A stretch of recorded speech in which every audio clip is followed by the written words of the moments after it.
across the UK, on DAB+, on YouTube, on your mobile, and on your side. This is Talk.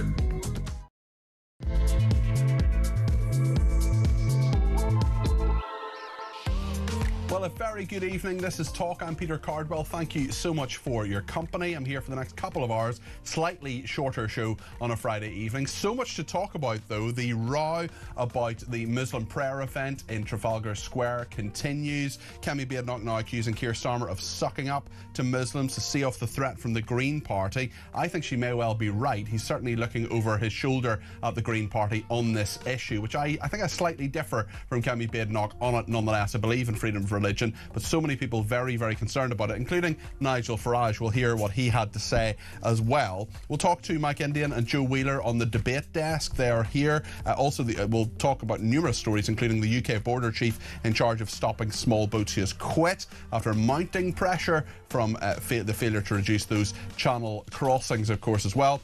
Iran, Patrick Cockburn, the Middle East correspondent, is with us. He will talk us through all the latest developments today. Migration as well, we'll talk about with Baroness Rachel McLean, and the former deputy leader of the Green Party will be in the studio for us. We're also talking about the cat that has been forced out of its role in Skegness. It's a huge petition, and I am, of course, supporting it. Lots to discuss here on Talk. I want to discuss it with you. 0344 499 1000 is the number to call. You can text me at 7222 with the word Talk in your text. You can tweet me at talkTV. Follow me at Peter Cardwell. You can send me a voice note on 0344 499 1000. Keep them to less than a minute. Send them in, whatever's on your mind. Send me a voice note and we'll play them out. You can also send me a WhatsApp text message on that main number as well. You can ring me on the main number. Just a reminder of it, 0344 499 1000. Let's get started here on Talk.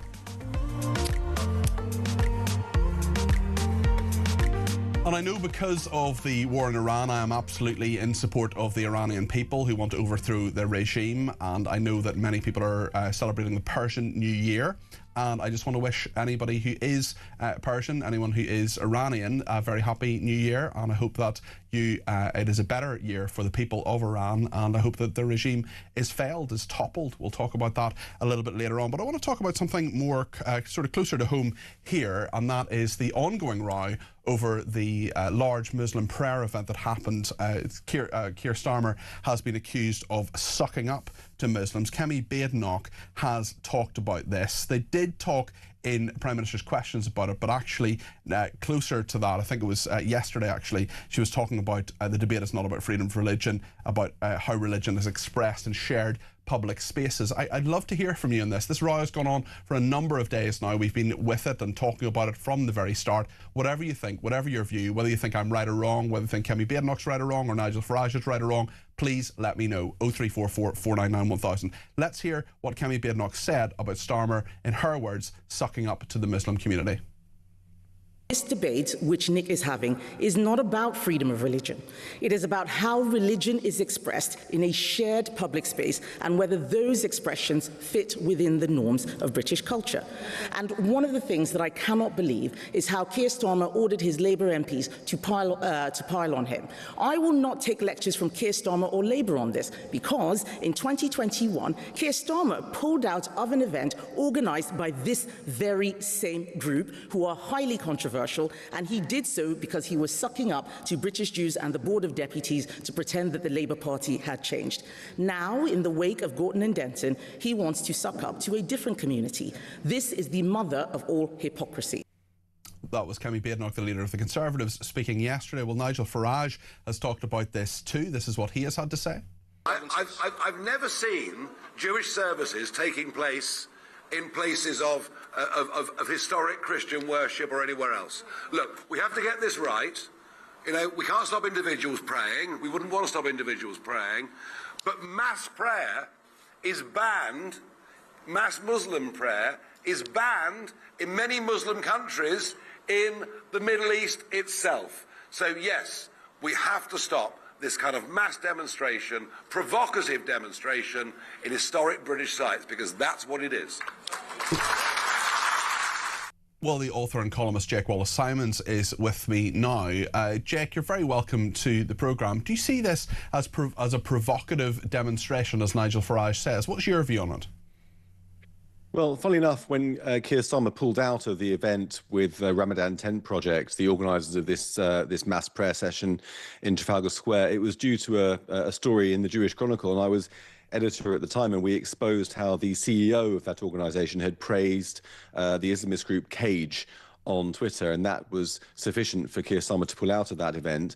As Kemi said, fast forward to today, and he's making hay while the sun shines by trying to... Sorry to interrupt you, Jake, but when did he pull out of the event?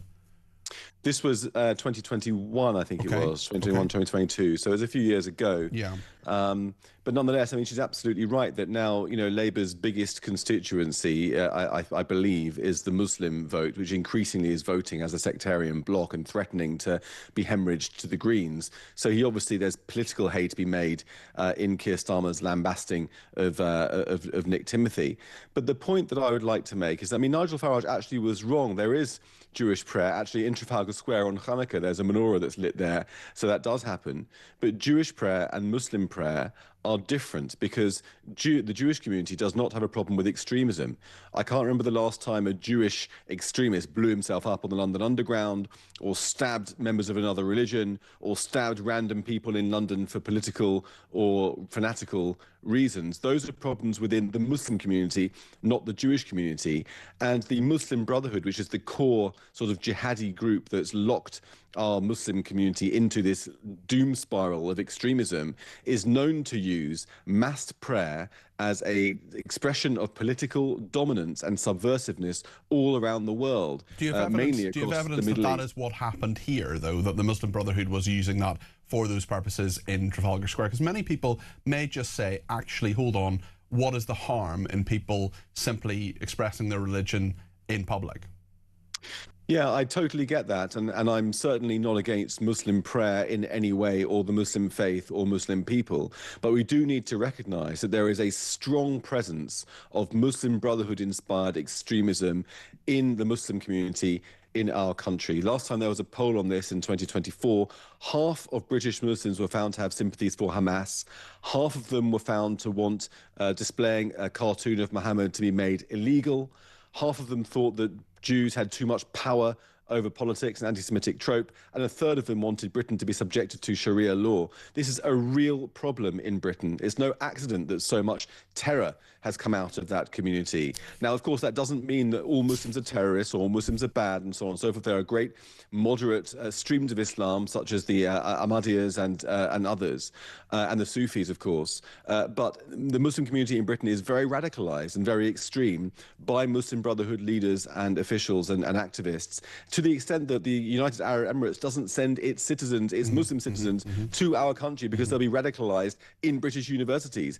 You know, the Arab world can see what's going on. The Muslim Brotherhood is banned across the Arab world. It's not banned in Britain. They can see how we are being played for fools, why the Muslim Brotherhood and other extremists incrementally impose themselves upon our society, and that's what this mass prayer is part of. I wonder, I mean, I'll tell you the thing that really concerns me. I probably don't actually have that much of a problem with people mass praying, and a lot of people are very, very uncomfortable. A lot of our viewers and listeners, and I understand my position is slightly different from that. But the thing that really concerns me, as someone who cares about free speech, is Keir Starmer says a few weeks ago, Jake, there's a new definition of basically Islamophobia, but nobody needs to worry because you can still criticise Islam and everything's fine, and you know there's nothing to worry about. And we're putting this anti-Muslim hate czar in, and all's fine. Yet as soon as someone like Nick Timothy, who I don't entirely agree with, but I think is a really intelligent man who I worked with, actually, he was a special advisor at the same time as me. He was much higher up the ranks than I was, Chief of Staff to Theresa May, then became an MP and Shadow Justice Secretary. He says something that Keir Starmer doesn't like, and Keir Starmer's immediate instinct is to cancel him, is to say that he was going to use Prime Minister's questions not to answer what I think are incredibly important questions about who knew what when over the appointment of Mandelson, but to turn it back and to talk about Nick Timothy, a Conservative politician who's the Shadow Justice Secretary, on his views on mass prayer, saying that he said it was Nick Timothy said it was an act of domination, something which Kemi Badenoch and Nigel Farage agree with him on. So if there's no problem with criticising Islam, if there's no problem with saying, I disagree with your religion and it's wrong and you shouldn't do it, and that's fine because I disagree with many religions, including the tenets of Islam, well, that's something which you should be free to do. But the Prime Minister of this country wants to cancel and get sacked someone who's criticising the Muslim prayer. And that's what worries me about all of this. Yeah, it's a chilling indication of where we're heading. You know, the Muslim vote, so-called self-described Muslim vote, a sectarian bloc, is beginning to exercise its political power. And we can see the results in Keir Starmer's behaviour, trying to appease them for votes by taking the easy route of lambasting Nick Timothy and calling him Islamophobic. So this legislation is going to lead inevitably to this chilling effect on free speech. And from Keir Starmer's point of view, it's just far easier to condemn Nick Timothy than to actually start to defend our own citizens from the extremism that is running riot within the Muslim community. That should be his concern. There have been numerous Britons who have lost their lives at the hands of Muslim terrorists, including those 2 Jews in Manchester last year. That should be his main concern, preventing the spread of that political Islam, that jihadism.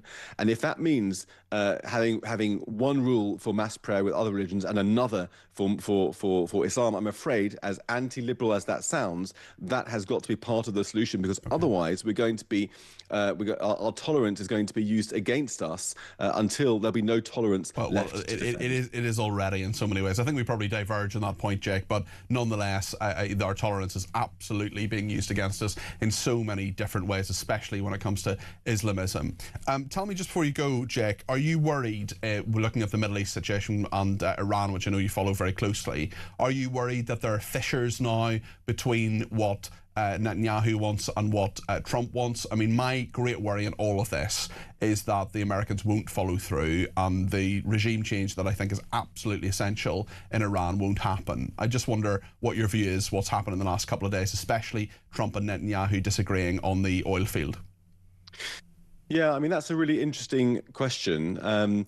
It does seem to me as if the Americans and the Israelis are more aligned than people fear. Trump did say that he had no idea about the Israeli attack, but there have been multiple reports contradicting that, saying that he very much knew that it was going to happen. So maybe there's a good cop, bad cop thing going on here. American deployment of ground troops into the region does not suggest that it's going to be pulling out anytime soon. It's quite obvious that once you've come this far in a war, to pull out before you've actually won is a great missed opportunity. When you've invested this much, why not keep going until this worst regime on earth is defeated? If it falls, it will be a game changer for not just the Middle East, but for the world in terms of the effect it will have on terrorism, reducing that and saving so many lives and ridding us of this radical evil menace. So, yes, I think that the other interesting point I think to make is that Trump is keen to preserve those oil fields and not to attack them, those Iranian oil fields. Yeah. Partly it's because of the repercussions it would have on the global economy, but also, as he indicated in Truth Social post, it's because he wants Iran to have those resources in the future. This shows a man who's looking beyond this regime, who's looking to the building up of hopefully of a free Iran with that wealth. Otherwise, if he was going to pull out before the regime fell, he would just bomb their oil wealth in order to destabilize the regime and just give them a parting shot. So I think that all the indicators, despite all the noise, the clear indicators are that both the Israelis and the Americans are going for regime change if they can manage to achieve it. Jake, as always, thank you, the Telegraph writer, author and columnist Jake Wallace-Simons. Appreciate him joining us this evening. Becca's been in touch and says, as we have plenty of places of worship in this country, no one needs to pray in the streets. As an atheist, I don't want to hear the delusions and fairy tales. I also don't want people knocking on my door talking about God. They should be banned. Becca, come on. Your freedom to be an atheist is exactly the same as the person's freedom to have religion. If people pray on the streets, I'm generally okay with that if they're not doing any harm. I mean, they're exercising their freedom as much as you are to be an atheist and to think it's all fairy tales. You know, faith means an awful lot to an awful lot of people. I have people in my family who are very, very strongly Christian and really, really care about that and go to mass events and prayer events and so on. Is it different because it's Trafalgar Square? Is it different because it's this organisation that Jake was talking about, Ramadan 10? Let's speak to Matt in Cheshire. He's giving me a ring on 0344 499 1000. Matt, you're very welcome to the programme. What would you like to say? Hi, good evening, Peter. Good evening. none of this is new. Labour have been, I'm going to say, grovelling to Muslims since not long after Tony Blair involved Britain in the Iraq War and created Islamism on British shores. They are trying to cleanse their guilt for what today's left would call an illegal colonial war. Their hypocrisy on criticising Trump's war in Iran shows that Labour are tying themselves in knots both politically and morally. And if we look at the amount of Muslim prayer and socialism on the streets compared to Christianity and right-wing politics that we see on our streets, we can see that there's a blatant bias in all British cities in pushing Islam and pushing socialism in the main cities in Britain. It's a weird but historically frequent thing that you have socialism plus Islamism together. That is something that's happened on many different occasions. These are sort of red-green alliances. Do you really think that war in Iraq created Islamism on our streets in the UK? Do you think that's a fair thing to say? Was there a single terrorist attack by a Muslim in Britain before Tony Blair invaded Iraq? I don't know the answer to that, Matt, but it's a very, very good point. And listen, thank you for it. Matt in Cheshire, always worth listening to. Thanks for your comments. I want to speak to Jack in Kent now, who has given me a ring on 0344 499 1000. Jack, you're very welcome to the programme. Tell us your thoughts this Friday evening. Oh, hello, Peter. Hi there. Yes, I mean, the question I would put to the Muslims who prayed in Trafalgar Square is, why do they want to be seen to be praying? Why are they doing anything in public like that? I mean, there must be a reason for that. Is there anything wrong with it, Jack?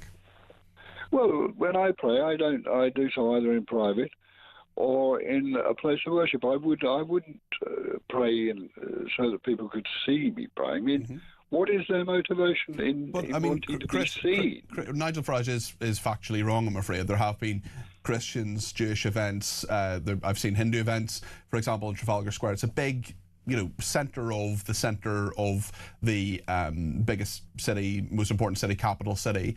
Why shouldn't people have freedom of religion there necessarily? If they want to do it, like there are a lot of things people do in Trafalgar Square. There's a lot of art in Trafalgar Square when they did the fourth plinth that I thought was rubbish, but it didn't mean I wanted to kind of ban it necessarily.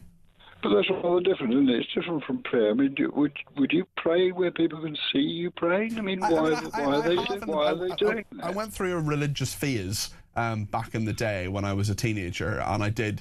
There were some sort of public events that I was part of, sort of religious events. Northern Ireland's a very religious place, and there would have been outside worship and things like that a few times. Public, yes, there would have been various points. One thing I did do actually as a teenager was I went on a kind of peace and reconciliation walk around the borders of Northern Ireland, not all of it, but I did about 180 miles. I mean, that was a very public sort of display of my then Christianity. So I suppose I sort of have done this. But I totally understand how faith is an incredibly personal thing, Jack, and a lot of people don't, they bear witness in how they live their lives, but they don't necessarily want to pray publicly. I get that. But the only reason they can be doing it publicly is that they want other people to see that there they are praying, and they want non-Muslims to see that. It's just a show of strength. You think so? Yes, of course. Okay. Well, what strength are they showing? Just the strength of numbers? That here we are, we're Muslims, we want our faith to be dominant. This is the way with Islam. It's not like Christianity. You're not free in an Islamic state. The state and the religion are the same thing. I mean, that's true in some states, but not in others. Sorry? That's true in some, certainly it's true in Iran, but it's not true in other places as well. It's also interesting, Jack, that, the Catholics talk about the one true Catholic faith. So they're saying all other faiths are wrong. They're saying the Protestantism is wrong. They're saying that people who go to the Church of England, for example, are going to hell. That's what many religions think. They're the one. That's what faith is. Yes, I know, but it does. Are you saying that all faiths are wrong?